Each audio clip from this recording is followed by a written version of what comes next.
बिस्मिल्लाहिर्रहमानिर्रहीम। ज़ायनिज़्म या सहूनियत क्या है?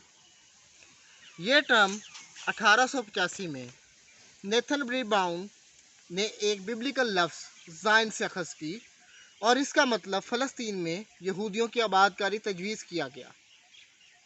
देखते ही देखते ये नारा यहूदियों में पजीराई हासिल करने लगा और ठीक 10 साल बाद इसी मकसद के हसूल के लिए 1897 में दो नामवर यहूदी सहाफ़ियों हर्ज़ल और ब्राउन ने स्विस शहर बेसेल में पहली ज़ायनिस्ट कॉन्फ्रेंस मुनक्कद करवाई, जिसका मकसद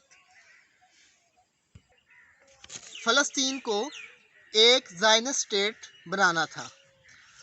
इसी मकसद पर इन्हीं सिफारिशात को मद्देनज़र रखते हुए 1907 में हुकूमत बरतानिया ने एक कमेटी कायम की, जिसने तजवीज़ किया कि वक्ती तौर पर फ़लस्तीन को एक बफर स्टेट का दर्जा दे दिया जाए, यानी दोनों ताकतें मुसलमान और यहूदी यहाँ अपने दावाए मलकियत के साथ मौजूद रहेंगी, मगर एक दूसरे के ख़िलाफ़ कोई मुसल्लह अमली कदम ना उठाएं।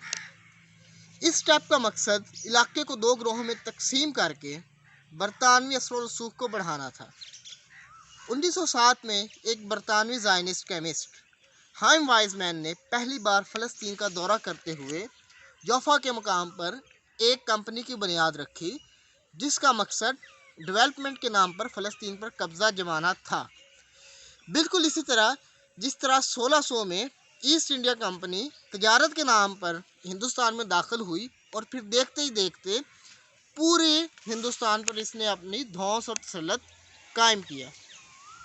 ये असल में ताज बरतानिया का तरीका यही है, तरीका वारदात उनका यही है कि वो या टॉर्च बेरर बन के आते हैं या बिजनेसमैन बन के आते हैं और फिर देखते ही देखते वहाँ पे कुछ लोगों को साथ मिलाकर साथ कॉलोनियल सिस्टम के तहत अपनी कॉलोनियाँ और अपने अंडर कॉलोनियाँ तैयार करते हैं और फिर वहाँ पर कब्ज़ा करते हैं। उसके बाद उसको छोड़ के चले जाते हैं और वहाँ पर तनाज़ात खड़े होते रहते हैं।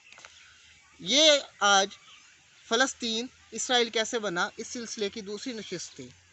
अगली वीडियो तक के लिए मुझे दीजिए इजाज़त और इस पैगाम को ज़्यादा से ज़्यादा लोगों को तक पहुँचाएँ, ताकि हमको असल हक़ाइक़ मालूम हो सके कि फ़लस्तीन पर ये जो जुल्म हो रहा है ये आज से नहीं हो रहा, इसकी इब्तिदा बहुत पहले हो चुकी है। इसके साथ ही मुझे दीजिए इजाज़त। पाकिस्तान हमेशा के लिए पाइंदाबाद।